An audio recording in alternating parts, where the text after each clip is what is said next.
Nous sommes responsables de cette révolution. Nous participons à cette révolution. Nous sommes tristes de voir ces images à la télévision. Le monde entier est spectateur, mais il ne fait rien.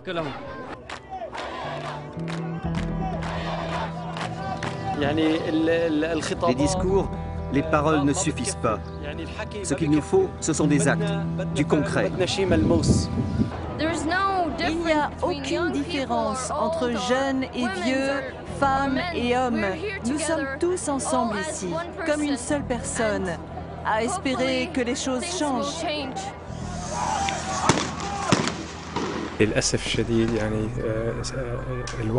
Pour l'instant, malheureusement, nous constatons que la situation en matière de droits humains n'a guère changé à Bahreïn.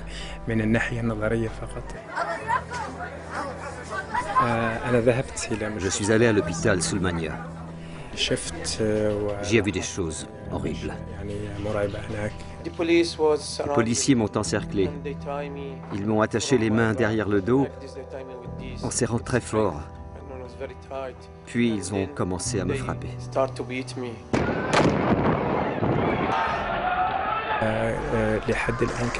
Les responsables des violations commises l'an dernier n'ont toujours pas été jugés, ni même inquiétés.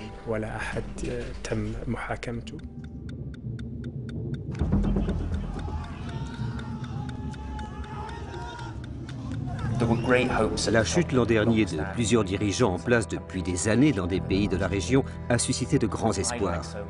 Comme beaucoup d'autres, je suis frustré par la lenteur du changement, quand je vois que ce qui a été gagné à court terme ne s'est pas encore traduit par une véritable obligation de rendre des comptes pour les responsables de la terrible répression qui a eu lieu, ni par des changements institutionnels qui permettraient d'éviter une répétition des abus du passé. Pour les Syriens, l'incapacité du Conseil de sécurité de l'ONU ces 12 derniers mois à prendre des mesures fortes pour les protéger est un exemple lamentable de carence en matière de leadership au niveau mondial. Les alliances politiques anciennes jouent trop souvent au détriment des droits humains. Les puissances occidentales n'ont pas assez incité Bahreïn à mettre fin à la crise des droits humains dans le royaume. La Russie et la Chine ont protégé le régime syrien tandis qu'il commettait des crimes contre l'humanité. Que ceux qui sont en faveur de la proposition de résolution lèvent la main.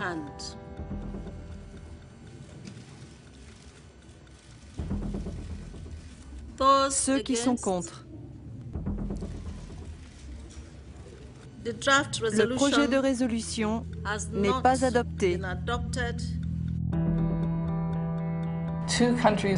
Deux pays membres permanents du Conseil de sécurité et qui comptent parmi les 6 premiers acteurs mondiaux dans le commerce des armes auraient voté pour des motivations principalement financières. Le commerce des armes est un business qui porte sur des milliards d'euros et qui échappe pratiquement à toute réglementation.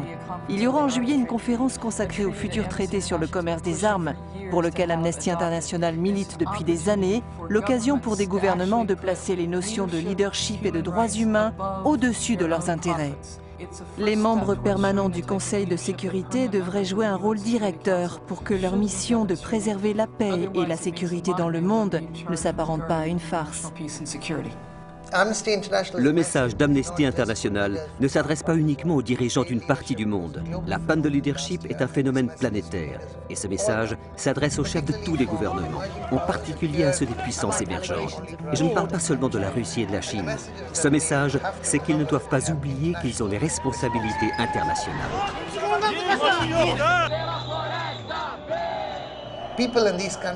Les gens de ces pays appellent à la fin de la répression, au respect de leurs droits et à une justice qui prendrait le pas sur les profits.